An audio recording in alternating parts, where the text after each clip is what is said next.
What's going on, everybody? Welcome to another edition of Mean Streets here live on our FTN Network YouTube page, also on iTunes and Spotify. Chris Meaney hanging out with you. It has been a minute. I was not here with you guys yesterday or Friday. The past week has been crazy in my life, but we're ready to hammer down a lot of shows here starting today and a lot of content over the next little bit. If you are looking for hockey stuff, Dangle Betselli is getting underway today. Myself solo. Eric Young is in Australia, so he's going to be away for just a little bit. I think he gets back around October 14th. The season gets underway a week from today, October 10th. I believe we're 7 sleeps away.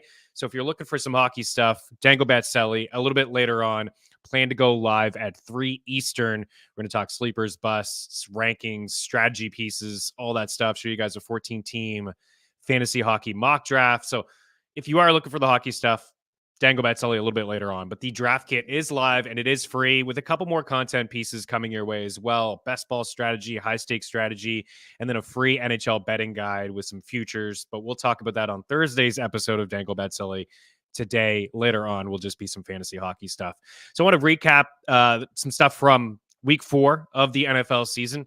Got a good sample size now of teams through the first 4 weeks of the season, pretenders, contenders.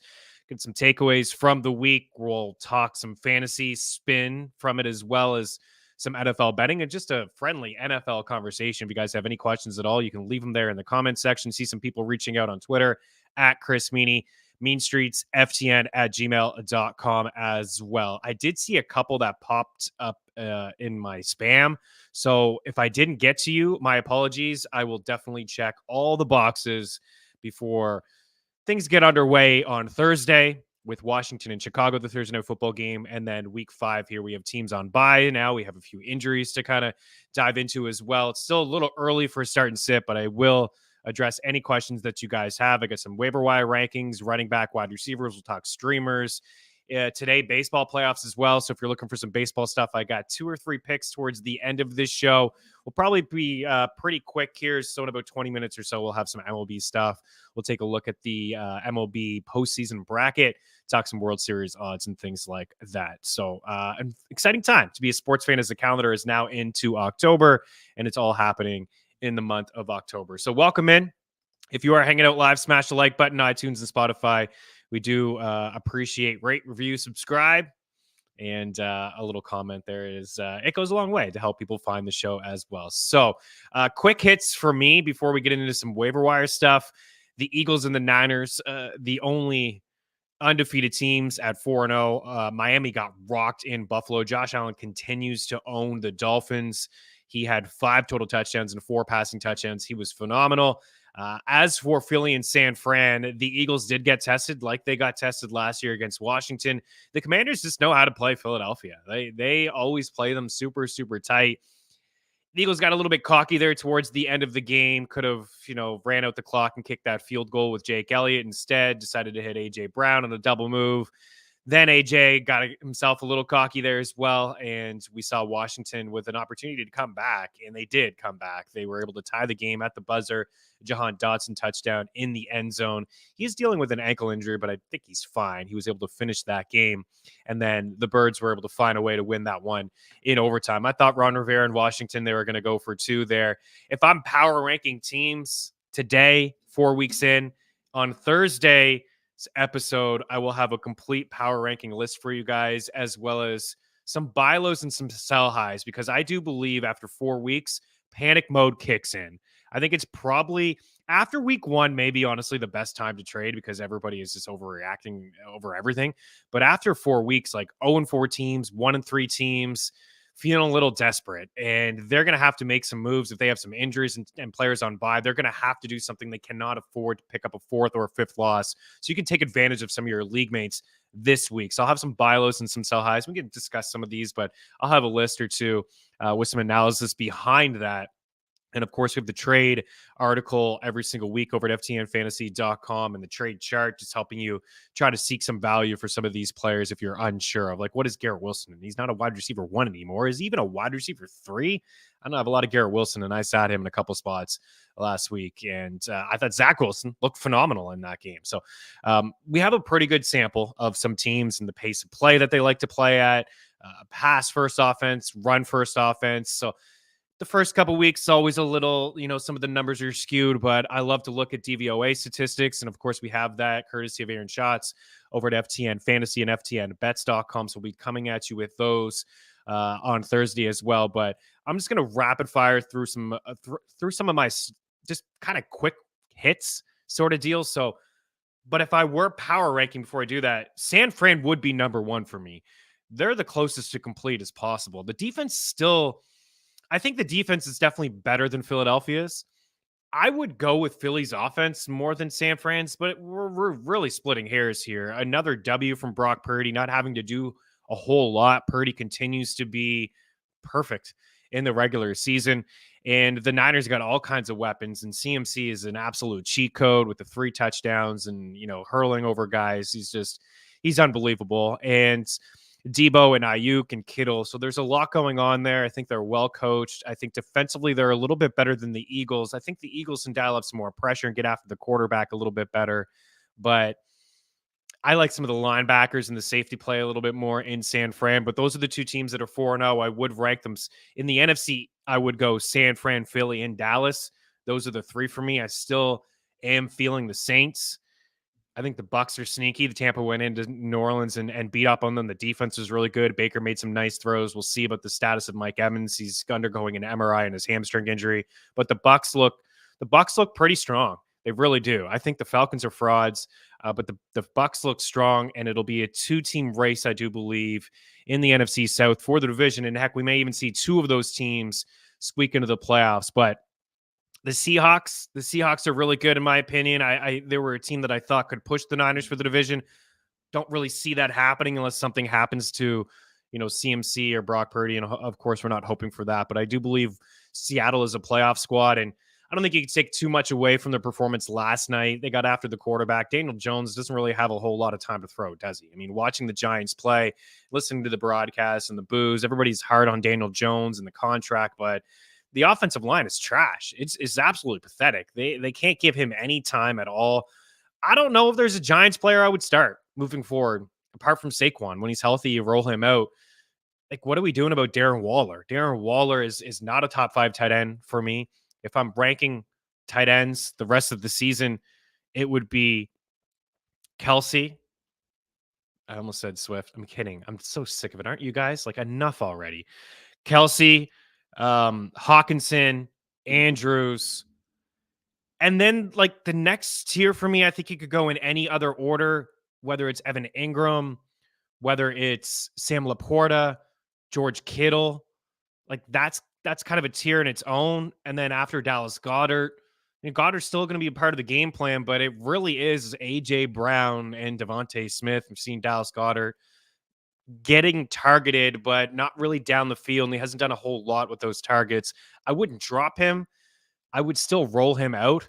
But Darren Waller, I wonder about, because there's no time. There's no time for anybody to get open here. I like Wan'Dale Robinson as like a PPR guy in like 14-team leagues. Maybe you can roll out there in a flex. Maybe we can get involved with his receiving yard prop, like reception prop. It was like 2.5 yesterday. He did have, I think he had like 4 or 5 grabs. Didn't do a whole lot with them, but I don't know what I'm doing with any Giant. So it's tough sledding the rest of the way for the Giants. I get a little sidetrack here. It's like ranking teams, and now I'm ranking tight ends, but ultimately, like, those are the top tight ends. Right? I'd be looking to move on from Waller. I don't know if anybody has him. If there's anything available on the waiver wire, it's a bad time to move him, and I wouldn't try to acquire him. I'm not interested in buying low. And Darren Waller, it's going to be tough for the New York Giants moving forward. But let's get back to ranking these teams. So San Fran, Philly. And I got to go Buffalo. Like, we were on Buffalo last week on this show, as the Bills have owned the Dolphins. Mike McDaniel has struggled against Buffalo. Tua has struggled against Buffalo. The defense is certainly better in Buffalo. And Josh Allen has just owned Miami. I mean, he's got the most touchdowns among active quarterbacks against the team since 2018. Aaron Rodgers is on that list as well. But I believe he's 9-2, Josh Allen.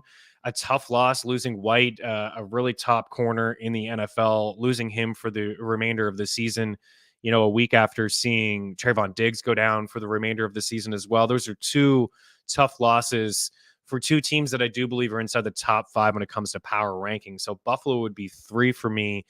And I'll go back to the NFC. I know a lot of talk in the offseason, certainly out of my mouth, was how loaded this AFC conference is and how maybe top heavy the NFC conference is. But there's a lot of teams that are playing much better in the NFC that we expected, right? The Bucks are certainly one of those teams, but I will go back over and say Dallas. Even losing Trevon Diggs, I still think that they have a lot of really strong pieces defensively. I'm still not sold on what they're doing offensively. Like Dak is making some mistakes inside the red zone. Brennan Cooks is playing more snaps than anybody, but he's not doing anything. Michael Gallup is starting to trend up just a touch, 2 solid games in a row. He's on my radar in terms of fantasy, replacements for Mike Evans or T. Higgins dealing with fractured ribs, doesn't expect to miss much time, but that doesn't seem too great for Cincinnati in this offense. It just does not look good at all at the moment. So I would roll, honestly, you could fight me on KC, Dallas, at that 4 spot after Buffalo, San Fran, Philly, Buffalo.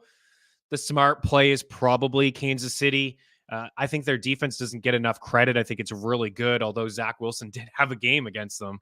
I think I saw a stat. I don't know if I was dreaming this last night or not, guys, that Zach Wilson is the first quarterback ever to have more completions, more passing yards, more passing touchdowns in a game against Mahomes. Am I drinking the bats here early on a Tuesday? I'm pretty sure I saw that. Zach Wilson made some really nice throws. He made some great throws in that game, but I do believe Kansas City's defense is better than, people give them credit for. And I'm just waiting for a wide receiver to step up on the Chiefs, and I'm just not seeing it. I'm not seeing it anywhere. Sky Moore, I mean, I'm ready to take the L on Sky Moore. I told people to be patient. I've been patient myself, but it's time to move on. I don't know. I mean, he didn't get a catch. So if you go multiple games without a catch, and I don't believe he had one in week 1, he had a couple drops. That's it, right? We're not rolling this guy out with a couple zeros. Rashee Rice is still playing behind him. Like, it's still Sky Moore and MVS getting a lot of the snaps, running a lot of routes. But it is Travis Kelce, and it is just a bunch of other randomness. But Rashee Rice has shown us a lot more here than Sky Moore has this season. So I would swap those two guys out. I feel better about Rashee Rice at this point than I do Sky Moore. MVS is just out there, running routes, playing snaps. He's not doing a whole lot out there. Pacheco looks good. Pacheco looks great. He was one of our favorites to draft. He's catching balls out of the backfield. He runs hard. McKinnon is just too inconsistent. You played him last week, he had a couple touchdowns. This week, it doesn't do anything in the receiving game. So, but I still like the Chiefs, of course. I like this Bills team a little bit more than Kansas City. I think they're a touch more complete. I think they certainly have an alpha in Diggs, and then there's an alpha in Kansas City on the other side and in Kelce. But I think, Gabe Davis is, catching footballs this year. He struggled with drops last year. Kincaid is only going to improve. They have something going on in the ground game right now. James Cook is moving chains, but Latavius Murray's getting those hard yards, and he's a goal line back, and they have another backup goal line back in Damian Harris. I really like where Buffalo is at the moment. So like those 5 teams, San Fran, Philly, Buffalo, KC, and Dallas. After that, Miami. I don't want to just overreact too much. I mean, I think we were overreacting with the 70 points that they put up, but ultimately they got put in their place on the road against I think a better, more complete team in Buffalo. But Miami is right there. I like them a lot more than the Chargers at the moment. I like them a lot more than the Browns and the Bengals. I didn't think I would say that after 4 weeks. Like, the Bengals are in trouble. Cincinnati is significantly in trouble here. They're 1-3. They've scored 49 points. They've given up 94 yards. The offensive line cannot protect Joe Burrow. He can't move at all, and he's not making the throws. Joe Mixon is not efficient. He hasn't been efficient in a couple years. T. Higgins is now dealing with a fractured rib. This is tough. I don't know. I know the Bengals started 0-2 last year. I'm not sure if they can find a way to get on a run here. I don't really see it happening. We'll take a look at the Week 5 schedule in just a second, but this is going to be really tough for Cincinnati to turn the corner here. Joe Burrow probably should have missed a couple of games. I'd be completely worried about every Bengal that I own besides Jamar Chase. I have some T. Higgins. I got some Joe Burrow. I don't know if I can start Joe Burrow moving forward. It may just be time to move on from him. I don't like to carry two quarterbacks in single quarterback leagues.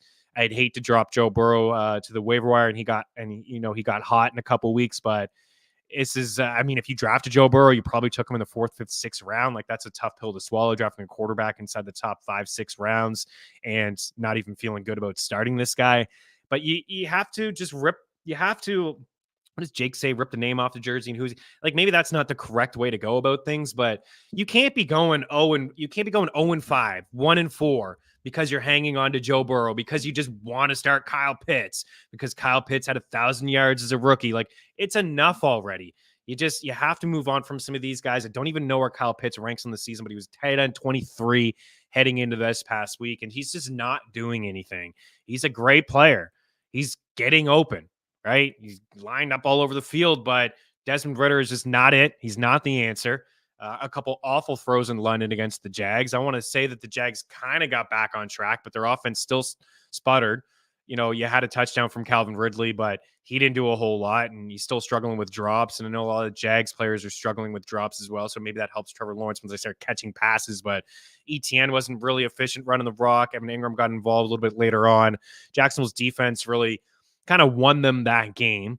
And the Falcons they're so vanilla, right? They need to push the ball down the field.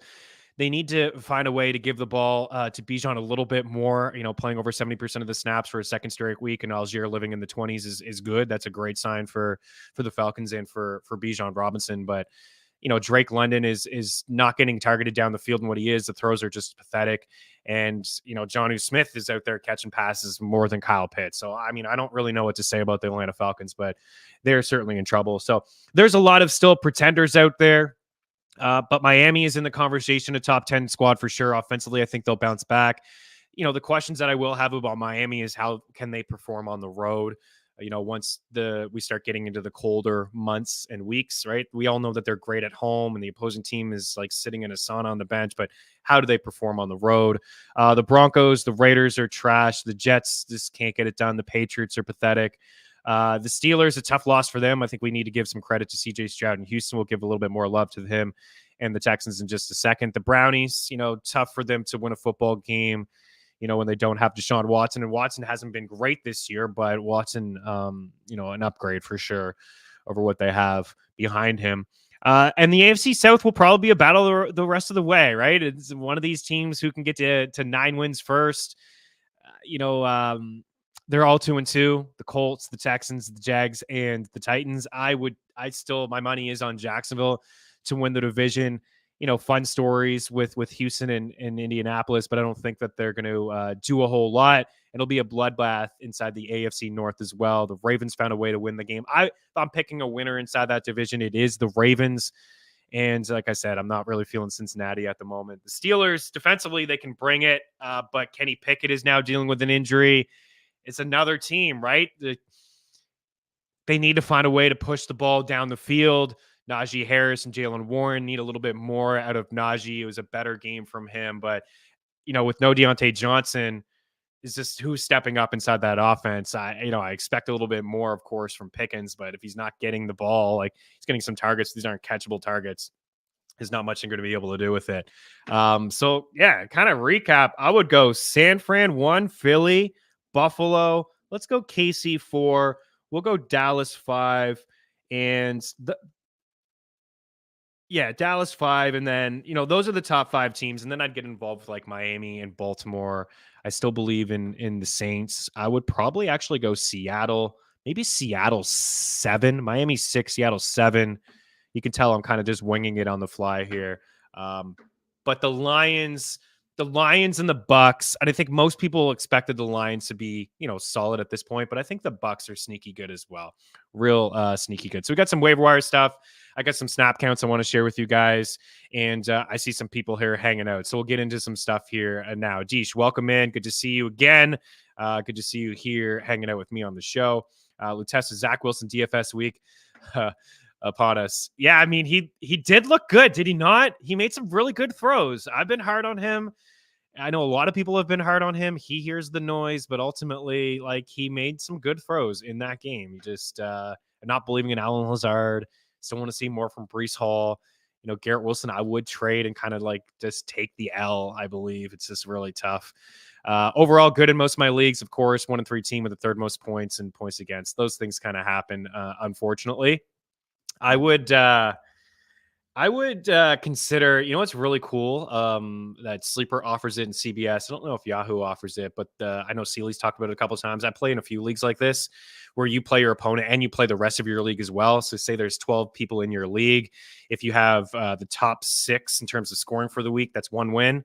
And then if you beat your opponent, that's another win. So say you have a bad beat, you put up 150 points, you lose 155 to 150, you're 0-1 for the week in a standard fantasy football league. But instead, you'd probably be 1-1 because I don't know if like 4 other people in your league would putting up more points than you. So it's kind of cool. You don't get burned that way, and you get rewarded for having a good fantasy team and not getting some bad beats. Albert in the house, my guy. I'll call you Perk. I always screw up your name, but Perks. Welcome in. Prop God in the house. That's right. FTN family. Prop God. Great follow. Always has some great picks across multiple sports. Got to get you on the show, dude. You should come on the show. We'll talk some picks on a Friday or something like that. Deech, the worst part about Waller is you still have to play him. I don't know who else would be better, to be honest. Yeah, since we're on this, we can talk tight ends. I did mention how I would rank them. I mean, Sam Laporte is tight end 2 on the year with the 41 points, but he would still be behind Hawkinson, Andrews, and Mr. Kelsey for me. But yeah, I don't know. Like Hunter Henry's probably not hanging around. He's got 38 points. Jake Ferguson, like is Jake Ferguson hanging around? Like that's a swap I would make. His ownership is 54% in Yahoo leagues. I would move on from Waller for Ferguson. Seen some great games from him. First week 2 for 11, but he had 7 targets. Week 3 had a touchdown on 3 grabs. Week 4, 5 for 48. And then last week, 7 targets, 7 grabs, and 77 receiving yards. He's doing a lot more than Brennan Cooks. So that's a move I would make. Higbee's had a couple decent games in a row now. Like the first couple games weren't fantastic for him, but 16 targets over the last 2 weeks, got 10 grabs, over 130 receiving yards. I know Cooper Kupp may come back this week. More on Kupp and a couple guys that are eligible to return this week in just a moment. Jonnu Smith, I would not buy into this, but he is tight end. My goodness, he is tight end 10 on the season. Just goes to show how weak the tight end position is. But look at Jonnu Smith's last 3 games. And doesn't it make you want to pull your hair out if you're a Pitts fan or a Falcons fan? Jonnu Smith's last 3 games, 6 targets, 4 for 47, 8 targets, 5 for 37, 6 targets, 6 grabs, and 95 yards. Like Pitts isn't even flirting with that, like with those kind of numbers. He had a couple, like 2 weeks ago, had some decent targets. But like, I guess, if you have Waller, you still roll out Waller over Jonnu Smith. But Ferguson, I would play over him. Higbee, I'd play over him.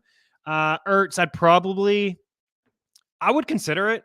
Volume is king, right? And the tight end position is so weak that, what more can you ask for eight plus targets for a tight end? He's at 8 plus targets in 3 of his 4 games.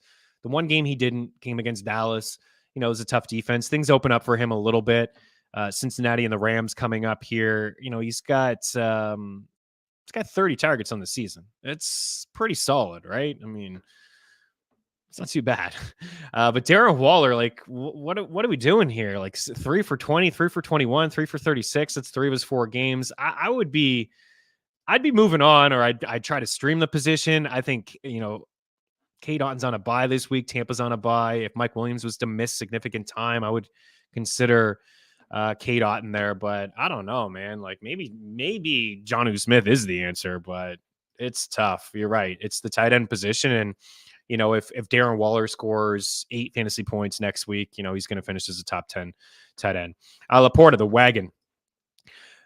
Philly performance. Yeah, I thought it was okay. I'm not surprised that Washington hung around that game. You remember the Commanders were the team that knocked off Philly last year, gave them their first loss.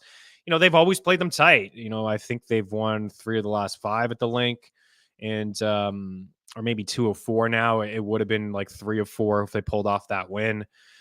still some kind of a disconnect with the offense, and certainly with Dallas Goedert. I just alluded to him earlier, but Dallas Goedert, there's been a disconnect with Dallas Goedert and Jalen Hurts. Like, I've noticed 4 or 5 throws where Hurts thinks Goddard's going one way and the throw happens and it's just not even close, like nowhere even near Dallas Goedert. I think they'll figure that out, but it's still going to be a run for his team, and AJ and Devontae are still going to get all those looks. So yeah, I mean, it was okay. It was an okay performance. Certainly the offense, I thought, did some good things. They got back into the game in the second half. They really hammered AJ Brown with a ton of targets, and that worked out for them. And Darren and was it Darren Sproles? DeAndre Swift's still looking good, running the ball. He looks like a potential league winner. Not a great game really overall in terms of rushing yards, but he still finds a way to get in the end zone and have a couple catches. So that's one from a fantasy standpoint. I got to give the big L to myself. I did really not see that coming with DeAndre Swift. He just wasn't used that way in Dallas and Detroit. Like he's never had more than 13 carries, like one game, I believe, more than 13 carries, and he needed 10 minutes of overtime to get it done. But he is looking like a league winner, and Kenneth Gainwell for the second straight week took a bit of a back seat here. What do got a question? Would you trade Derrick Henry for Michael Pittman and James Conner? I don't mind answering these questions. In fact, I love having them. I just want a little bit of context.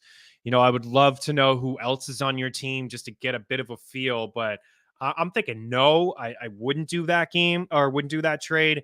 Derrick Henry, a nice bounce back game. He threw for a touchdown, which is not the first, second, or I think he's done it like 4 times, definitely 3 times. He's touched a touchdown. I got some snap count stuff here, and it will make you nervous because this is like a second week in a row where, this isn't Derrick Henry of old playing like 80% of the snaps, 90% of the snaps. But I think Tajay Spears being there is good for Derrick Henry's game. I believe it is. It's going to keep him maybe fresher, maybe extend his career a touch more.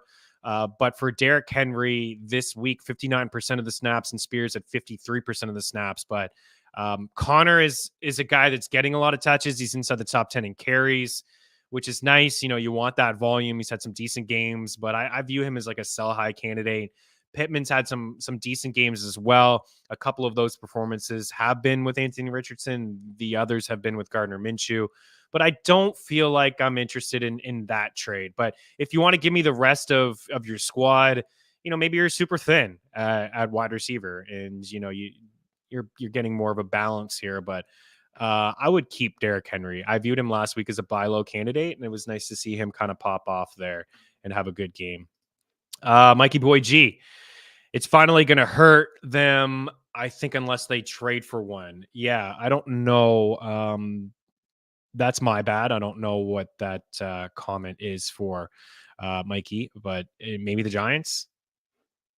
I don't know. I don't know what they're trading for. Maybe quarterback. Zach Wilson. Got to get a quarterback. You can get more for Henry. Oh, yeah. And I love the fantasy community here. Everybody's super sharp. They'll help you with some of these as well. But I would agree. I think you can get a little bit more for him as well. Oh, the Chiefs. Yeah. A wide receiver. Good call. Sure.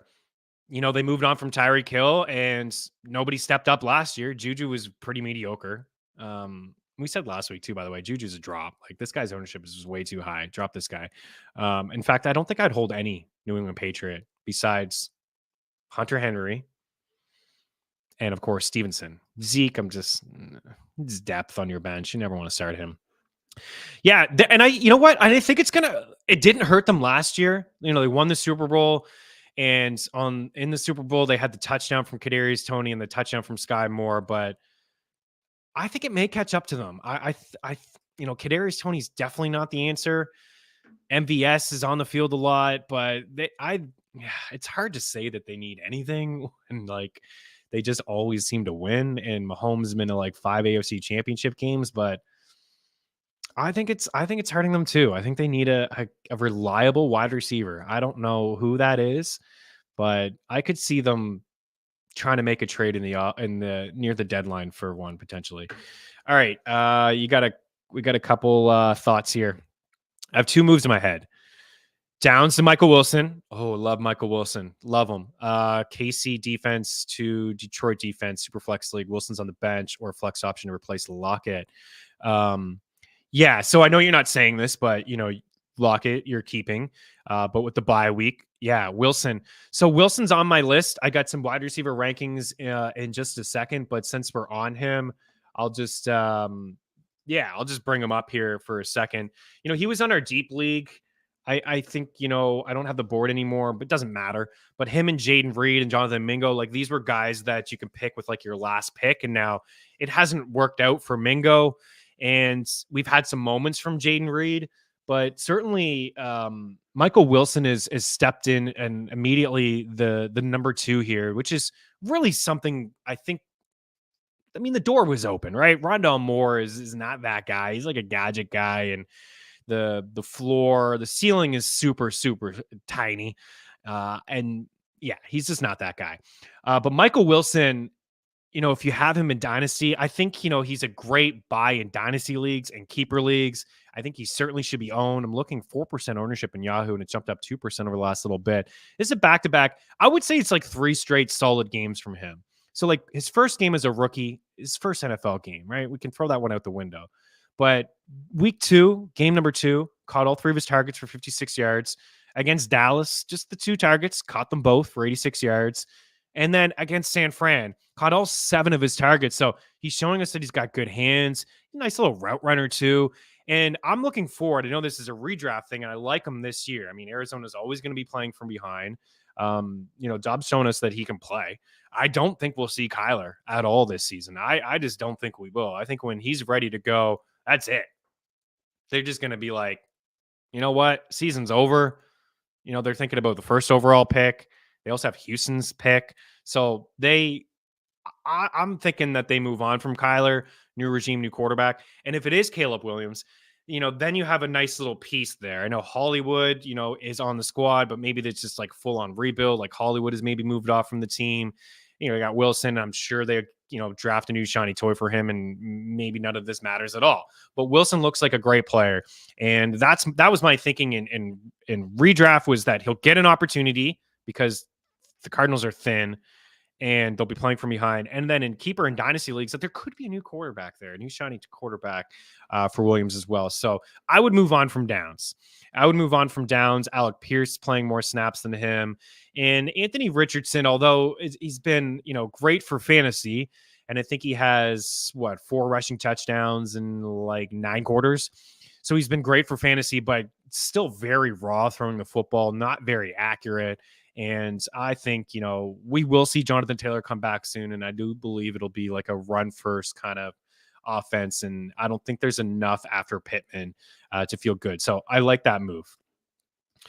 Would you trade away JT for DK? Is this Jonathan Taylor? Jonathan Taylor for DK, 18 PPR. So I love this. Make COD great again. Great name. And I like the context here. Give me some context. I like this. 18 PPR. I mean, those teams are tough, right? 8 teams is waiver wire is always they've got some nice names on the waiver wire and some tough decisions to make every week in those shallower leagues. But you're 3-1. That's awesome. So you got Bijan, Saquon, Taylor, Moss, Kyron, and Pierce with White and Hall. Okay. Your wide receivers are Waddle, Pittman, Pickens, and Flowers. So yeah, I would say you're pretty thin at wide receiver. I would, so you roll with Bijan. You hope Saquon comes back. Moss is going to be no good to you. Moss, maybe you can just trade Moss and Taylor, like maybe just package them, or maybe just keep Moss and Taylor goes down, and all of a sudden you have Moss there. That's actually not a bad idea if you have the depth or the roster spots to do it. Or maybe you can say, hey, listen, give me something else and I'll give you Taylor and Moss just in case to kind of cover the bases. You never know. But you got Kyron there and you got Pierce. Pierce and White are getting a lot of touches and an opportunity. Hall as the upside play. So, yeah, I would make this move. And DK becomes your second best wide receiver all of a sudden, maybe even your best. DK and Waddle. And, I still believe in Pickens. Got a couple weeks here till Deontay comes back. I like Flowers. Don't believe in OBJ or Bateman. These guys can't stay on the field. So yeah, I would make that move. Yeah, I would make that move. I think you're fine at the running back position. You can afford to wait with Saquon. You can roll Kyron or White there. So yeah, it's a good one. I don't think you can get anybody better than DK. I'm just trying to think if you could do a little bit better, but DK's he's a good wide receiver. Hit a nice Wandell prop last night over 19.5 receiving yards. There we go, Mikey Boy G. That's something to keep an eye on moving forward. I like that. I mean, I don't like the Giants, right? But Wandell's going to get some catches. Trade Montgomery and Saquon for Eckler and Waddle. Oh, wow. Blockbuster here. Ray Gamer in the house. I really like Dave Montgomery. I don't think what he's doing is a fluke. And I'm not going to sit here and say, look at me. But this is kind of what we thought would happen on this show. We thought Montgomery would be the lead in the goal line back, and he would play Jamal Williams' role, and Gibbs would play DeAndre Swift's role. And Montgomery is, fourth in the NFL in rushing attempts, and he missed a game. He's got 5 touchdowns already. I assume you're thin at wide receiver. I assume that you need some help at wide receiver. Montgomery and Saquon for Eckler and Waddle. Eckler's a good buy low. We would expect him to return after the bye. He's got the bye this week, right? Yeah. I could get behind that. I'm just Eckler is the best player out of the 4. And you're getting Waddle, and Waddle's a good buy low because he hasn't done a whole lot here through the first 4 weeks. So yeah, I could get behind that one. If you want to just, Ray, give me a shout on what else you have for. So yeah, the Chargers, the Seahawks, the Bucks, and the Browns. And I always view like players on those teams as like buy low. Like maybe you can get Ford. Maybe people are just like, Ford's not that good. And I think he's a body that would still get some carries. Eckler, Keenan, you're not going to be able to get. Joshua Palmer was he was okay. We got the receiving yard prop from him. Need one more catch, but he's still playing over Quentin Johnson. And then like Godwin may be available, or Rashad White.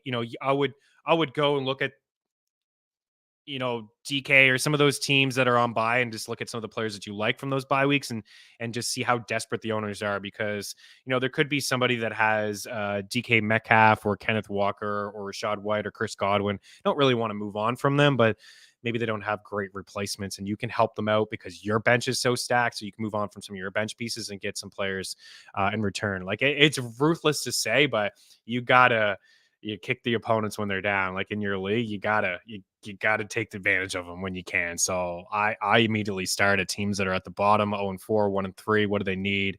And look at players that are on bye, like to be able to, because to you, like whatever, like Eckler, you don't need him this week. You're showing me here the rest of your squad, so this is great. Jalen Hurts, you got Olave, Metcalf, Christian Watson, Christian Kirk, Romeo Doubs, Jacoby Myers. You got Saquon, Dave Montgomery, Damian Pierce, Zach Moss. So you are a touch thin at running back. You would be moving on from Saquon and Montgomery, and then you would just have Eckler and Pierce. So now I'm seeing this. I don't love it as much, and this is why we really do like context, because moving forward, you would just have Eckler and Pierce. Like Zach Moss could be nothing to you starting this week. Jonathan Taylor is eligible to return off the PUP list. Steve Steichen has said he's hopeful to play. I don't know. My lean is that we see him very soon, and all his contract stuff gets put behind until the end of the season, and Taylor is on a new squad in the future. But Zach Moss would be nothing to you. You have a lot of wide receivers. Olave, Metcalf. I like them.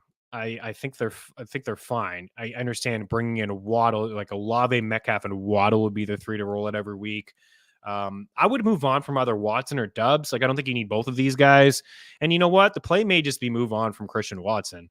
I'm surprised Romeo Doubs' ownership is sub 60%. He's been pretty good. He's been a top 15 wide receiver.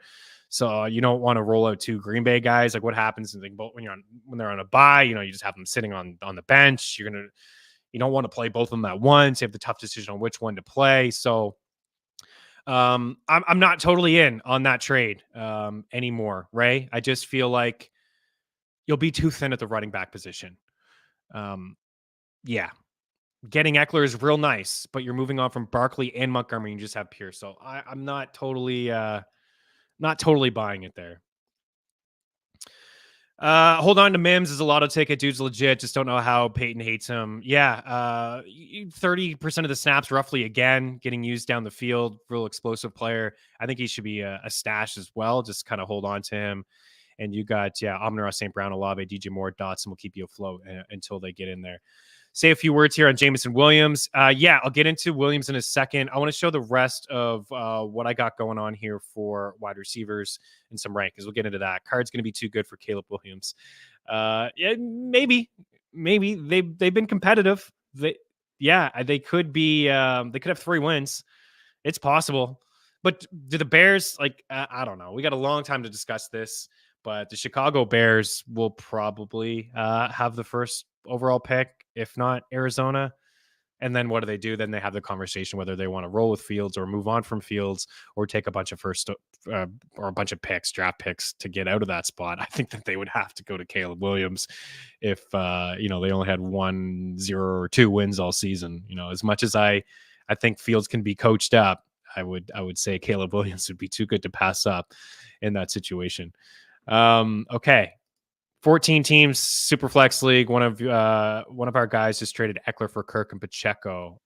I like the Eckler side of that. Kirk has been impressive. I think part of it is Zay Jones being sidelined, but I give me Eckler. Eckler's the best player in that deal, and I like Pacheco as well. But I like doing these 2-for-1s. If your bench is really loaded, I don't mind moving on 2-for-1, 3-for-1, as long as you get that stud, right? And especially if you are off to a really good start, because ultimately it will come down to absolutely you can. Any questions? Side-eye Muppet, you can ask them here. Trade questions, starter sit, any kind of question. Favorite food, it will all get answered. And the starter sit stuff is a little tough at the moment this early, but I mean, man, A-Chain, Achan, it's actually Achan. But I would roll with Puka Nacua. I mean, how could you not? The guy's got 39 grabs and 50 plus targets. I mean, I get it. Cooper Kupp's coming back, but I would roll with Puka. I would roll with Puka there. Man, you got yourself a Cameron Junk. You got yourself a good situation to be in. Those are 2 potential league winners here as we roll into week 5, right? Nacua was a steal. That's one we definitely got right on this show. And Achan is looking like an absolute baller. Even with Jeff Wilson comes for you as well. I feel you about Montgomery, Monty. Monty is a guy that I sat in a bunch of spots last week, but we have a lot of shares. I think it's a good thing that he had a good game. We can feel good about the shares that we have, and we roll him out every single week now. We're not worried about him being limited. A guy wants Kittle, Gabe Davis, Madison for Kenneth Walker, and Kyle Pitts. I mean, you're moving on from Kyle Pitts, so you're getting he wants this. So you have Pitts and Walker. Okay. You have Pitts and Walker. You can get Kittle, Gabe Davis, and Madison. And you're showing me your team, so I respect this. Here we go. We got waiver wire rankings just after this, but I think this helps out everybody. 10-team PPR, you're 1-3. You got Lamar, Saquon, Madison. This is Justin Jefferson, Olave, Laporta, Zay Flowers, Ravens D. You got Matt Gay on your bench. Okay, so you got T-Law, Kittle, Gabe Davis, Roshan Johnson, Tank Dell, Javonte Williams, and Tajay Spears. And you are getting offered. So, okay. I think I read that question wrong originally. I would not be looking to get Kyle Pitts. I think that would be a significant downgrade from what you have with Kittle, but you have Laporta. Okay, one little piece of advice here. 10-team leagues are very different. I don't know if I don't like to hold 2 quarterbacks ever or 2 tight ends ever, but I understand if something happened, all of a sudden you have them. Your bench obviously is very, very deep. So your leagues are deep. And maybe the rest of your team holds 2 quarterbacks and they hold 2 tight ends. I guess I could get behind that in case something happens. You don't want to rush the waiver, or you just have it. The benches are deep, but you're rolling out Lamar Jackson every single week. You're never going to play Trevor Lawrence unless Lamar's on a bye. You could maybe play some matchups with Laporta and Kittle. I don't know. You're getting Kenneth Walker. I'm going to think through this one for a second here. So he wants Kittle, Gabe Davis, and Madison, and you would be getting Walker. Walker's the guy that I care about. Pitts is just that stash, I guess, on your bench. Gabe Davis is pretty solid, like a pretty good option, and it looks like he's your wide receiver 4, right? So you got Jefferson, Olave, Flowers, and then Davis. So you would be coming down a touch. I don't think I'm making that move. I don't think I'm making that move. Side eye Muppet. I think I would just kind of hang on. I feel like you may be a touch thin at wide receiver. You start 3. You got Flowers, Jefferson, and Olave. After that, I'm looking at Dell as your 4th. I like Gabe Davis a little bit more as your 4th and Dell as your 5th, so I probably won't. Can you imagine when Cup returns, Puka still leading targets? I don't think so. I mean, if Cup plays this week, it's possible that Puka leads the team in targets. It's a matchup this week against the Eagles. Is he 100%? I would imagine that Stafford will, the go-to guy will be Cooper Kupp, but I still think Puka is going to be a really nice piece to play every single week as a wide receiver 3 or flex. Like, I would never sit him. When Cooper Kupp comes, like, I wouldn't sit him. I wouldn't overreact. I wouldn't, even if it's one off game. He's just not going to, the production won't be the same. I mean, he's setting an unbelievable pace right now, but it won't be the same. But he'll still eat. I think the guy that will hurt the most is Tutu Atwell. I think Tutu Atwell will probably hurt the most. And I wouldn't be selling Puka unless I could get, the only way I would sell Puka is if I could get like a Waddle and like a low end RB1, high end RB2. Like, I would be that stingy. I'd be like, I want Montgomery. I want Travis Etienne. Kenneth Walker. Like, I would want a solid running back that can play every week and a wide receiver too, like in Waddle or something. Okay, we still got some questions, so keep them coming, and we'll go all good here, and then we'll wrap up here with some stuff. Guys, should I trade Walker and Ridley for Lamb and Mixon? No, I like Walker more than Mixon, and Ridley and Lamb. I definitely like Lamb more than Ridley, but I'm really concerned about Cincinnati at the moment. Like, the offensive line is so bad. I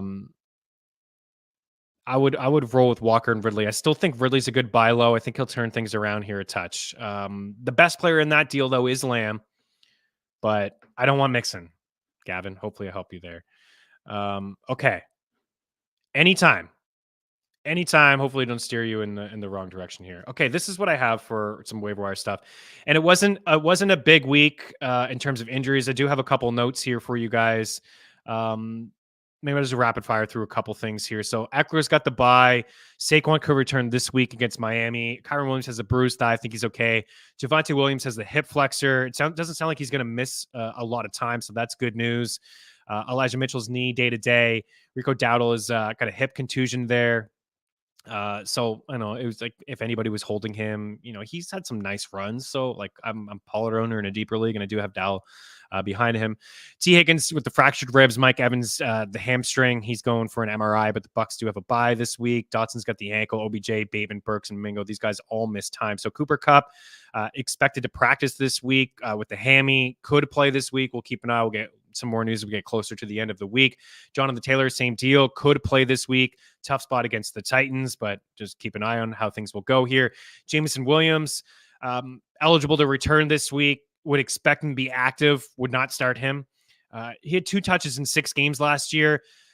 I think he's a good player, but I think it's going to take some time. I think he's going to be very boom or bust. I think, watching him in college, he can blow the top off the defense. Certainly, it's going to be nice to have him on the field, but he's always, I do believe, moving forward in what is probably a run-first offense with Montgomery. Gibbs catching balls out of the backfield. The lead as Amon-Ra St. Brown. The number 2, probably Sam Laporta, if not Josh Reynolds. And I think Josh Reynolds will get more work than Jameson Williams the rest of the season. I think, if we went from now until the end of the season, Jameson Williams will be behind Josh Reynolds in terms of targets and catches. Now, I think the ceiling is probably higher with Jameson Williams. We could see some 40-yard bombs, some touchdowns and things like that, but I think they'll ease him back in. He hasn't played a whole lot of football. He's not a guy that I think will be living in the 70 to 80% snap range until a couple weeks. So you have him, you waited. I think you'd be a little bit more patient this week. I don't think he's a must start, but he should be picked up. He should be stashed, should be rostered. I saw Jeff Wilson is another guy. Keaton Mitchell's a guy from Baltimore. I said this Ravens backfield is a trap. I still fully believe it's a trap. Justice Hill didn't really get a lot of play this past week. It was Gus Edwards. I think maybe they were easing him back in, but I think Gus is the lead there. They kind of tipped their hand when they have him on the field because he's not going to get any targets into the backfield. Hill could play that role. Melvin Gordon probably goes back to being, on the sidelines and not active. But Keaton Mitchell's a guy in deeper formats I would stash and pick up because he could overtake Gus or Justice Hill. It's possible, but ultimately Lamar Jackson's going to call his own number, and I don't think he really will ever feel good about starting any Ravens running back the rest of the way. And James Robinson worked out with the Packers, by the way. Some snap counts, some stuff that was notable to me. Bijan 75%, Algier 26%, Mostert 43%, Achan at 60%. Achan at 60%. Man, that's going to get tough. You call him A-Chain all offseason, and all of a sudden he changes his name to Devon Achan. So we'll go with Achan, but we'll try not to butcher it. He played 60% of the snaps. Again, he found the end zone. It's just like makes things happen. Cook, Murray, and Harris, the backfield in Buffalo. It's kind of been the same over the past 3 weeks. Cook leads the way. Just over 40%, Murray with 30%, and Damian just sub 30. Madison 69%. Akers got some play, got some touches. It's still Madison's backfield, 29% for Akers and 69% for Mata. This was an interesting snap count, but I don't want to look into it too much. But Miles Sanders played 43% of the snaps, and Chuba Hubbard played 54% of the snaps. I don't think Miles was 100%. He was questionable heading into the game. He's limited all week. I still believe he's the lead. But there will be times where Carolina's just using both of these guys, and maybe Miles isn't running between the tackles that well, and Chuba has a couple nice runs, and maybe they ride the hot hand just a little bit. But I really have liked the usage through the air that Miles Sanders has. He is going to surpass his targets and his catches pretty early. I'd say in a couple weeks he'll pass what he did last year with Philadelphia. We do have to get to the Denver backfield, but Javonte does 17% of the snaps. My bad. Talked about him as a start. We can't predict injuries, but he was out of the game fairly early. He caught a couple passes early too. McLaughlin had a couple really nice runs and some catches. Played 33% of the snaps. P. Ryan led with 46%. We'll get into that backfield more in a touch.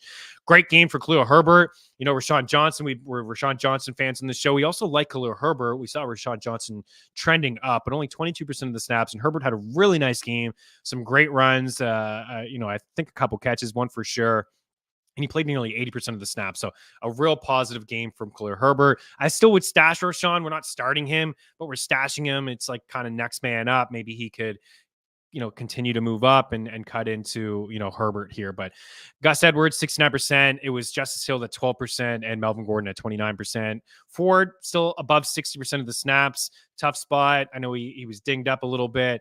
I still think he's a lead over Kareem Hunt, 22% of the snaps. Warren and Harris, both of these guys at 49% of the snaps. Warren is still catching a lot of passes out of the backfield. We talked about him last week as a flex, and you know what? He's a flex play the rest of the way because he's got 18 catches here through 6 games. 4 games, 5, 4, 3, and 6. 6 targets, at least 6 targets, and 3 of the 4. The other game had the 4 targets. He's still living in the 6 to 8 carry range, not doing a whole lot there. Najee's getting a bulk of those carries, still acting as the lead, but Warren is still knocking on the door. He's still getting on the field in third down situations, a change of pace guy. He does look really good. And as I said, those catches are pretty valuable. I'm a big fan of what he can do with the ball in his hands. Pierce and Singletary. Pierce 60%, Singletary sub 40%. Kyron Williams, it's plus over 70% of the snaps. Left a little bit. We saw some Ronnie in there. He played 28% of the snaps. Those look like Ronnie would be the next man up. Kamara, a ton of catches for him, not super efficient. Didn't really expect that. The Bucs have a good run defense, but 75% of the snaps. That was a really good first game for Alvin Kamara, and it looks like he's going to catch a ton of passes from check down Derek Carr, which is something that Josh Jacobs did over the past couple of years. So good first game for Kamara. If you draft and you stash, you do have to be pleased considering all the usage through the air. Robinson at 55% of the snaps, Gibson at 38% of the snaps. We had a Brian Robinson Jr. touchdown. Still think he looks like the better back over Gibson, but Gibson's still getting sprinkled in here and there. Swift at 63% of the snaps, Gainwell sub 40%, did have the 2-point conversion, but it does look like they're going to continue to roll with DeAndre Swift, assuming he can stay healthy. He will be the lead back in Philadelphia the rest of the way and a potential game winner, league winner. And Henry at the 59%. I think Spears is just good. That's really my takeaway is that Spears is good. They need to find a way to get him on the field and, maybe that keeps Henry fresh. Spears is a good pass catcher, right? When they're down in games, and they will be down in games. And, he's been okay as a pass blocker because the offensive line is pretty bad in Tennessee. Stevenson up over 60%. Zeke took a backseat. Last week was an outlier. He could even get, double-digit carries against his former squad. He's just the Pats can't move the ball, so it doesn't help out Zeke or Stevenson at all. And Breece Hall still sub 50%, not getting a ton of touches. Some decent runs from him again. We hope that he continues to trend up in terms of usage, and Dalvin Cook can be dropped at 25%. As for Michael Wilson, we talked about him earlier, 70% of the snaps, Gallup at 53% of the snaps, trending up inside this offense. Quentin Johnson, career high, 51% of the snaps, but Palmer played 86% of the snaps, more than Keenan Allen, by the way. Rashee Rice at 46%, Sky Moore at 59%, Kadarius Toney at 24%, but the guy you want is Rashee Rice. So these are my rankings in terms of wide receivers. Where are we at? Let's start here with running backs first. I just looked at running backs that are owned in fewer than 60% of leagues in Yahoo. That's it. That's what I looked at. I know every league's different. Maybe these guys are already owned in your leagues. And I do have them ranked in guys that, so there's a couple things here. Like Warren up at the top. I know he's owned probably everywhere, but let's get this guy's ownership a touch higher here. Tajay Spears, Rashawn Johnson, Jaleel McLaughlin, Samaje Perine, Antonio Gibson, Tank Bigsby, Chuba Hubbard, Latavius Murray, Kenneth Gainwell, Devin Singletary, Justice Hill, Keaton Mitchell, Ronnie Rivers, Zamir White. If you need somebody to start this week, it's easy to say, let's go up at the top, Jaylen Warren. After that, if you desperately need somebody to start this week, you probably want to bypass some of the other guys like Spears and Rashawn Johnson. We don't know the status of Javonte Williams. We probably won't know it by the time waivers run tonight or tomorrow in certain leagues, high-stakes leagues. I wouldn't be spending a whole lot of fab on McLaughlin. According to reports, it sounds like Javonte Williams won't miss a ton of time. Maybe he's sidelined for this week and next week. This is not an appealing backfield at the moment. Perine played more snaps. McLaughlin looked better. Perine's going to be on the field, I think, in most third down situations, although McLaughlin's been on the field certainly in third down situations this year, and he runs hard. But this is kind of like a short-term play. If you're a Javonte Williams owner, I'll be putting some fab bucks on Jaleel, but I won't be going like over 15%. I just don't feel like this is a good long-term play. And when Javonte comes back, I would expect him to be the lead. It's pretty much been like 50-50, maybe like 40-40, and McLaughlin's in there for like 20. It's kind of like that. But I think if you need starts this week, spending a lot of your fab on McLaughlin may be a bit of a trap. Getting a guy like Perine for a little bit cheaper because he'll have a role all year. Gibson this week, I get it. He hasn't been over, all that good. It's been underwhelming for Gibson, but I would probably view him as like more touches than Rashawn Johnson or Tajay Spears. Tank Bigsby is a guy that I still like as a stash. And these other guys are just kind of like, they're hanging around the waiver wire. I don't know how hard up, leagues are. I wouldn't want to start many people on this list, to be honest with you.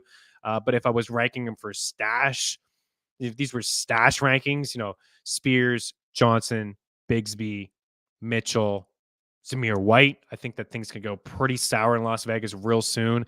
And I don't know, maybe Jacobs just says, you know what, screw it. I'm done with you guys here for the rest of the year. I got a bad shoulder. I'm not going to play. And Zamir White could, be a guy like come week 13, 14 that's getting like 15 plus carries. That just wouldn't shock me. So these are some stashes, but there's no big waiver wire running back pickup this week. It would be McLaughlin, but I'm not spending a lot of fab on him. Wide receivers are a touch different here. So the wide receiver rankings that we have up at the top, again, a guy that's probably owned in a lot of leagues, but his ownership is just too low. It's Romeo Doubs. Romeo Doubs has looked pretty good. He's made some real nice catches. He's showed us that he's a little bit more durable than Christian Watson over the past couple of years as well. Jameson Williams, as I said, he is high on this list. It's like a stash. If you need somebody this week, I would be rolling out Gallup, Michael Wilson, Josh Reynolds, Jaden Reed, Tyler Boyd, Wan'Dale Robinson. These are guys that I would play over Jameson Williams, but he is high in this list because of the offense, because of the high ceiling that he does have. But Michael Wilson is a guy that I really wanted to bring up, but we addressed him a little bit earlier with some of the questions. Catching just about everything that is thrown his way, a team that plays from behind quite often, a quarterback in Dubs that's playing actually pretty good at the moment. It doesn't matter if Kyler's going to come back or not. And Wilson played over 70% of the snaps last week. So he's on the field, he's running routes, and he's done some good things here as a rookie. Really liked the game that he had last week against the Niners. I'm just a fan of Josh Reynolds. I just think that he is the number 3 option behind Laporta and Amon-Ra St. Brown, even though we have Jameson Williams up. I think it will take some time for Jameson, but it could be a guy that we're playing in as a flex. We'll consider he's going to be boom or bust, but we will take a little bit of that if you have solid floor pieces across your roster and you can just roll him out as a flex. Tyler Boyd's on here. I don't know the status of T. Higgins. I am concerned about Cincinnati. If we found out that T. Higgins would miss like 4 to 6 weeks, it doesn't seem that significant, but if he were to miss, say, 2 to 3 weeks, Boyd would jump up for me. He would jump up probably as high as 2 or 3. As a guy that you could play as early as this week as like a wide receiver 3 or a flex play, even though, again, Joe Burrow and the Bengals offense looks absolutely brutal. Wan'Dale Robinson in there, Rashid Rice, Rashid Shaheed, Zay Jones, he's missed a couple weeks. I just think he's too good to hang on the waiver wire. But if you're in a tough spot, you need bodies now. Curtis Samuel dealing with an injury as well. I think he will be good to go when the Commanders play this Thursday, but we'll keep an eye. Darnell Mooney, Marvin Mims Jr. is like a stash, and Robert Woods is like, hey, if you're in a pinch, you're in a deep, deep league, the ceiling isn't super high, but he is getting some targets there. Looking at this list, if there's anything really to take away from it, it's probably Michael Wilson, at 4%, and Michael Gallup trending up, and the fact that Brandon Cooks isn't doing a whole lot. Gallup is a guy that, a couple years ago really had some nice moments for Dallas, took a little bit, and maybe it's just taken a little bit, almost 2 years to recover from a significant knee injury. Didn't do a whole lot last year. Dallas is starving for a wide receiver too, but at the moment, it looks like CD, Ferguson, and then Gallup ahead of Brandon Cooks. And in fact, if I was a Cooks owner, I'd make the swap to Michael Gallup. I think that there's a little bit of a better rapport between him and Dak Prescott. Reed is a good player as well, but now with Watson back, he's the number 3. So it took us almost an hour, but we did it. We went through we went through the rankings, and I think there's a few more questions that we'll get to. Oh yeah, defense streams. Let's get to the schedule here. Do we have it? We'll have to. I wanted to show you guys the schedule and roll through that, but maybe this will just take me a second. Bear with me here. Live shows always good, right? When there's a little bit of a pause or a stutter. We do have to break here and wrap up in a second. I will get to some of these questions that you guys have, but I wanted to show you guys the schedule and just give like kind of like my early leans on defenses to stream and things like that. And I see that there's a couple other questions that we'll get to in just a second. So here we are, an early look. We'll be here with you guys on Thursday, to answer to some start and sit questions. I'll have a couple things for the Thursday night football game as well. But defenses that you can stream this week, I mean, Washington is definitely one with the way that the Chicago Bears have looked, right? With Fields and the pick 6 in that game. Like the Commanders are certainly out there, and they're a defense to stream. The Saints, we talked about it last week, they're top 10 defense for me. They should be owned and played. They can get after the quarterback. They got some good players in the secondary. New England is an offense that is just struggling. Mac Jones is an awful game. I don't even know if this guy is the starter in a couple weeks. Could be some more Zappy there under center. But the Saints are a defense I would definitely roster the rest of the way. The Ravens are probably owned everywhere, but a good spot against the Steelers. Buffalo is already owned. Hopefully nobody dropped them against Miami. They still had a decent showing against the Dolphins. Anything over 6-7 fantasy points is okay. In what was a tough spot. The Eagles are owned. I don't think I'm doing anything with the Texans. They'll be running. The Falcons will be running, so I'm not totally interested in that spot. I'm not really interested in Atlanta either. CJ Stroud's been pretty accurate as a passer. Green Bay, maybe, if there's no Jimmy G under center, I would potentially roll out the Green Bay Packers. Arizona, I'm not going there, even though since he's looked so bad, I just wouldn't go that way. Both defenses here between the Jets and the Broncos are absolutely in play. against both of those squads. The Jets are probably owned, but it's possible people may have dropped them, the matchup against Kansas City, and you can play them against the Broncos, and nothing there in Tennessee or Indy. And then Miami, I would play Miami. So Miami would be a pickup against the Giants, and that offensive line is just so bad. I've seen some line movement there already from 9 to -11 for Miami. But yeah, some quick hits here like Washington. The Saints, top priority for me if they are available. And then the Commanders this week against the Bears. Miami this week against the Giants. Detroit should be owned. And Green Bay against the Raiders, but that's one kind of wait and see. And I don't think I'd roll the dice on Arizona. I don't think I would. Okay, there was a question, and I still have some baseball stuff I want to share with you guys too. A couple things. There was a question. I want to get to the rest of the questions. I see a lot of people hanging out here, and they got some questions, so we'll get to that. Reports say Taylor is going to hold out for the trade, so curious how this still plays out. Would you love to see him in Baltimore? Interested. I did not see that report, so this guy's just going to straight up not play. Cool. Yikes. Not good. Zach Moss is maybe just to hold on and wait and see for Zach Moss then. I would like to see him in Baltimore. Yeah, sure.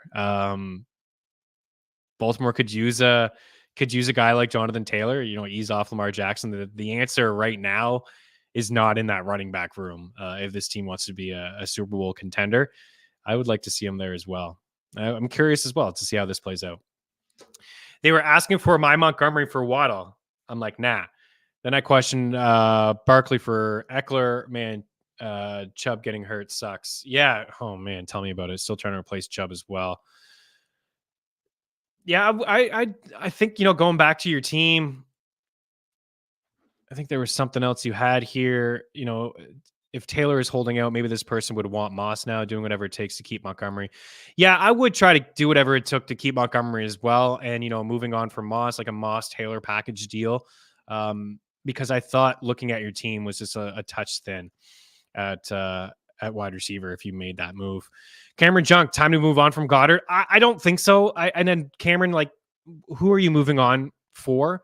If you don't mind telling me what tight ends are available. Earlier in the show, we were ranking them the rest of the way, and I had Kelsey, Hawkinson, Andrews. I would go Laporta, Evan Ingram, Kittle, and then I'm still into Goddard in around that range, and after that, it's like Freiermuth is hurt and he's doubtful to play this week. Musgrave suffered that concussion. Njoku's been struggling. He's on the bye. I don't know who you would move on for him. I'm not really sure who's available there. If I would still keep him over Higbee, over Hunter Henry, over Ferguson. But those are guys that I like. The last three are guys I would pick up in place of Pitts if I own Pitts. I'm just not, I don't know what to do there. Yeah, Pitts is a guy I'd probably move on from. Okay, we got a couple more questions here. Etienne or Puka at flex rest of the season. These are tough. I typically like to lean, even though I'm an alpha wide receiver guy and I draft wide receivers early and often in my drafts, I typically lean with the running back in these flex plays. You get the automatic touches. You got Cooper Kupp coming back. These are really good players. I mean, they should find a way to get into your lineup every single week, and I don't think you should move on from any of them. And I'd probably lean Etienne at this point as my running back, but yeah, I don't know, man. Rest of the season, I probably lean Etienne, but until Cooper Kupp comes back, Puka's not leaving my lineup. That's for sure. Just jumped in and caught the end. McLovin or Gainwell rest of the season. Probably Gainwell. Probably Gainwell is the clear number 2 behind Philadelphia, behind one of the better offenses in football and one of the better offensive lines. I probably lean Gainwell. If you needed to start this week, it's probably McLaughlin. It's probably him. But it's pretty crowded at the moment in Denver, right? There's 3 pieces going on there. In Philly, it's Swift and Gainwell. And if anything happened to Swift and he hasn't played a full season, Gainwell could be that guy benefiting behind that offensive line. Give him 14 touches behind that offensive line. I like him a lot more than McLovin there. Freddie, can you rank St. Brown, Ayuk, Flowers, Thielen, Marquise Brown for most valuable to least? Sure. I would go with St. Brown, Ayuk, Flowers, Thielen, Brown. Kind of just how you typed him out. Thielen, Brown. Thielen's getting a lot of targets, and that's king. Volume is awesome, right? I would like to see Andy Dalton. I guess I would like to see Bryce Young. I think Thielen's game would be better for Bryce. Thielen's game would be better if it was Andy Dalton. Yeah, I see some baseball stuff. We want to get to it. I haven't given any baseball thoughts. I'm going to get to it right now. Got offered CD for Chase straight up. Should I accept? I'm getting Chase, by the way. Yeah. Get it done. Even though it's Burrow and he's struggling, I want Jamar Chase over CD. CD's kind of been underperforming too, right? Dallas just don't know what's going on offensively with them. Defensively, they're winning football games. Offensively, not. And this is where we're gonna switch gears here. At the very end, if you want to hang out for another 5 minutes, I can get to some more football questions if you guys have them. So here's the playoff bracket. Baseball starting up here very, very soon. We have the number one seeds here with Atlanta and Baltimore. Of course, like, I don't want to be this guy that comes in here with a chalk, but what I will say about the Braves is that I've just been on them all year. Like, won a couple futures here with Spencer Strider leading baseball in strikeouts. He had like 40 some odd next to the next closest guy. We had the Braves to win the NL East. We had Ronald Acuna Jr. for MVP. Just really feeling this Brave squad. Like, I've always been a sucker for Matt Olson. I mean, their lineup doesn't have any holes in it at all. I like the staff. I like the bullpen. I think, if there's a team here that could give them a go, I mean, certainly the Dodgers could give anybody a go, but I think the Phillies will get by Miami. I think Milwaukee it could be in trouble against Arizona. I think Arizona is like a sneaky little upset. I think Texas is a sneaky little upset as well in the 6 and 5 spots. But I think it comes down to Atlanta and the Dodgers in the NLCS. Philly beating Miami. And I do, like I said, have that lean towards Arizona beating Milwaukee here. But of course, like that bullpen in Milwaukee, I just think Arizona's sneaky good. I think that their offense has been sneaky good all year. Zach Allen is a beast. So, but it's going to be really tough to beat the Braves. And at plus 300, it's like, what are we doing here, right? To get involved with them for a future is tough. You're probably better off just like betting them every single day, or like to win by a couple, or take their maybe over 4.5 runs or something like that. I do have some picks for tonight.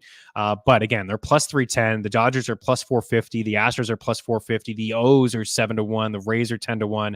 The Phillies are 13-1. The Rangers are 16-1. The Bluebirds are 16-1. The Brewers are 17. The Twins are 20. Arizona's 30-1 and Miami is 35-1. So the Braves would be my pick to go to the World Series, to win the World Series. And again, I don't want to be that guy, and it's really tough to go start to finish, like wire to wire like that. But they're just so darn good. I think the team to maybe take a little bit of a sprinkle on would be the Phillies at 13-1. They got there last year. Their offense is good. They got some dudes inside their bullpen and on the staff. So Philadelphia, having kind of gone the distance almost last year, I think that's big. I think that's big for the entire squad. And some of the additions that they made in the offseason, I think, like Trey Turner and things, I think you'll see like them on the biggest stage and what they can bring to the table at this moment. Over in the American League, I really like the O's, man. I think Baltimore is great. I'm concerned about the staff. Losing Batista there is a big blow, but they're just sneaky good. They really are. I think they lead the bigs and come from behind wins. The offense, you may look at the lineup and you don't see like a ton of superstar players on it, but they had some guys that can get on base. And I hate this term scrappy, but they really do have that kind of lineup. And I think that, we've seen them win some big games against Houston over the past couple of years. I really like the O's to be that sneaky team to go. So I think that Minnesota will beat Toronto. I think that Texas will beat Tampa as the upset here. I think Houston will get by whatever team they play, Minnesota and Toronto.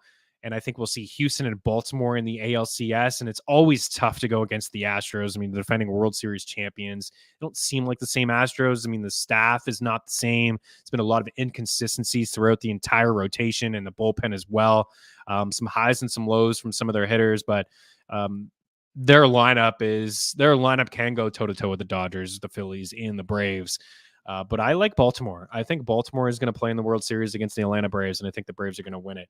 As for tonight, I do have a couple picks for tonight. Kevin Gausman. We'll start here with Kevin Gausman, over 15.5 outs and over 6.5 strikeouts. He's got the matchup, of course, against Minnesota. For Kevin Gausman, 127 strikeouts and 185 innings, 2 starts against Minnesota, 10 innings, 12K. He did get rocked in one of those outings, 6 runs and 4 walks. That was at home at the Rogers Center against Minnesota. Another outing against the Twinkies, 5 1/3, 1 run and 8 strikeouts, but he test walked 9 guys in 2 starts against Minnesota. But ultimately, this Twins team, they strike out. They had the highest strikeout rate in baseball at 26.6%, 24% over the last 30 days, but still inside the top 10. And the number 1 strikeout rate against right-handed pitchers at 27%. So we like Kevin Gausman. I mean, he's been a touch better at home than on the road, but he has gone 5 1/3 innings, which is all we need to get to the 16 outs in 22 of his 31 starts, with a 3.27 ERA and 85 1/3 innings on the roads, fewer walks away from Toronto for whatever reason that is. But we are going with Gausman here. I think he's going to go 6 strong, and I think he's going to get 7 punch-outs here today. Good matchup. Gausman against Pablo Lopez. It would lean to the under in that game. And then the other one here, I got Corbin Burns. I got Burns over 5.5 strikeouts at -118. This is not the same Corbin Burns as the past couple of years. 200 strikeouts. He still reached 200 for the 3rd straight year. 200K and 193 innings, but last year 243. The walks are up a touch, the higher fly ball rate this year. Numbers are much better on the road than at home, but I still do like him at this start in Milwaukee against Arizona. Again, like Gausman, 2 starts against this team that he's playing tonight at Arizona. Got rocked, 7 runs on 8 hits, 3 strikeouts over 5, and then a start against Arizona again. This one was in Arizona, 8 scoreless, 8K, and 3 hits. But I noticed a different Corbin Burns in the second half. I don't know if anybody can feel me on this one, but in the first half, he had a 3.94 ERA. Opponents had a slash line of 211, 286, and 348. In the second half, his ERA was sub-3, 2.71. Opponents slashed 187, 259, and 294. They weren't hitting him. He's allowed 2 runs or fewer in 12 of his last 16 starts, 6+ K in 5 of his last 6 outings. And in his last start, he only struck out 4, but he only tossed 4 innings as he was getting prepared for this start here today. They were just kind of setting up the rotation. So a friendly reminder, we will see 2 out of 3 here for the first few games, and then we'll go 3 out of 5 before we get into the championship series and each league of the best of 7 there. So again, I am feeling Arizona, even though I like Corbin Burns today for the 6 strikeouts. I'm feeling Arizona to pull out the upset. I like the Phillies there. I think we'll see Atlanta and the Dodgers in the NLCS. I think the Phillies, even though I am going Atlanta and the Dodgers, and Atlanta is my pick to win the World Series, I think the Phillies, a little sprinkle at 13-1, I think isn't bad inside the NL here. And then the American League, I'd love to say the Jays, but I just haven't been impressed with them. I think Minnesota's played some really good ball down the stretch of the season. There's just been a lot of inconsistency in the Jays lineup at the moment and their staff. So I'm going with Minnesota there. And I get this feeling about Texas. There's not a lot of numbers that I can back up behind it. Tampa Bay is, that team with the staff and the rotation, the platoon bats. They always seem to push the right buttons. And they have made some noise over the past couple of years in the playoffs. But I think Texas playing like must-win baseball down the stretch of the season, really finding their groove in like a couple series against Seattle. I like their lineup. Josh Young is back. Simeon has been good, and Corey Seager's been great. The staff is just okay. It's just okay. But, I feel like Tampa's is just okay as well, like losing McCullers and things like that, Jeffrey Springs. So I think Tampa will pull off that upset. And then we will see Houston and Baltimore in the ALCS, and then Atlanta. And I'm going with MLB Dreams O's, the Baltimore Orioles. I think there's another question or two, and then we're gonna get out of here. We got Dango Batselli in like 15 minutes, so I need a little bit of a 15-minute break before we get into some of the hockey stuff here. One more question here. 4-0. Good for you. In a 12 team, this is awesome. What do you think of me giving up Lamar, Christian Watson, Rashawn Johnson for Goff, and Amon-Ra St. Brown? Your other quarterback is Stroud. I mean, it's going to be a big downgrade at quarterback. It is going to be a downgrade, but you're getting Amon-Ra. Rashawn's probably nothing to you. He's just a bench piece, a stash. Stroud is fine. Like, he's for 20 plus points in 3 straight starts. The pace of play, the pass percentage is high. It's through the roof. He looks like a franchise quarterback. Carolina really screwed that one up. I can get behind it. But know the drop off, right? Like, it's tough, like, to tinker with teams. You're undefeated. You're 4-0 for a reason. There is a drop off between Lamar and Goff. And I would say that it's like a potential 6-point fantasy point per game difference. Like, there's a tier that Lamar lives in, and it's that second tier. It's like scratching the surface of Hurts, Mahomes, and Allen. It's right there in like the 22, 23 points per game, and Goff is like a 17 point per game quarterback. The home and away splits have been significant. Like, he's been really good in domes and at home. I do believe he plays a lot of dome games this year. Of course, the home games, and then later on in the season, you are getting a significant upgrade over Christian Watson with Amon-Ra St. Brown. But, I would assume this is a single quarterback league. You can have the fallback option with Stroud and Goff. I can get behind it. I'll probably be a little bit stingier, and I'd ask for like a third piece. Like, I want a stash too. Like, you're getting Roschon. I want a stash as well. Like, you're giving up the best player in the deal. You're getting the second best player. We're giving the best player. I would probably make that move. I would do it. Stacking isn't everything in redraft, but it's nice. It's nice to have a wide receiver 1 with your quarterback. And Amon-Ra's a stud. Let me just look at Goff here quickly. I'm going to take a look at these games for Goff down the stretch. If you're making any of these moves, it's not. You should be looking at like week 13 on. Like, it's not too early to look at that stuff, especially if you're going to make these deals. So you got Goff's got Carolina, in Tampa, in Baltimore, week 6 and week 7. Those aren't great spots. Week 8 at home against the Raiders is a good one. Bye week 9, out of the bye against the Chargers, dome, at home Chicago, dome, at home to Green Bay, dome, at New Orleans, dome, at Chicago. Week 14 outside of a dome, but a good spot. Week 15 at home against Denver, and then week 16 at Minnesota, dome. So yeah, it's not a bad schedule for Goff. It does open up a little bit after the tough week 6 and week 7 matchup in Tampa and in Baltimore, but it does open up, and you got some dome games there to consider as well. Lamar's fine, and Watson could go down at any moment, right? I mean, he's been pretty fragile over the year and a half that he has been in the NFL. All right, guys, I think we're going to get out of here. Hopefully this show was valuable to you, and I answered some questions and helped you out with some waiver wire thoughts. And we'll be back on Thursday. We'll have some start and sit stuff. We'll have the schedule, we'll have some more practice reports. I'll have some buy lows and some sell highs for you guys. We'll talk pretenders and contenders. We'll have some picks for the Thursday night football game. And then Friday, I'm going to be with you guys from now on. Like, the past week has just been chaos in my life. And then Friday, we will have some picks against the spread, some props. We're going to try to bounce back, get some good winners here. And for the hockey people out there, Dango Batselli episode on today. Today, we'll talk some sleepers and some hockey rankings. And then on Thursday, we'll talk some NHL futures for you guys as well, with puck drop a week away in the NHL. All right, we're out of here. We appreciate you guys. Thanks so much for taking the time and listening to me ramble. And subscribe, rate, and review if you guys can. And it would do me a massive solid. I'll talk to you guys soon. All right. Cheers.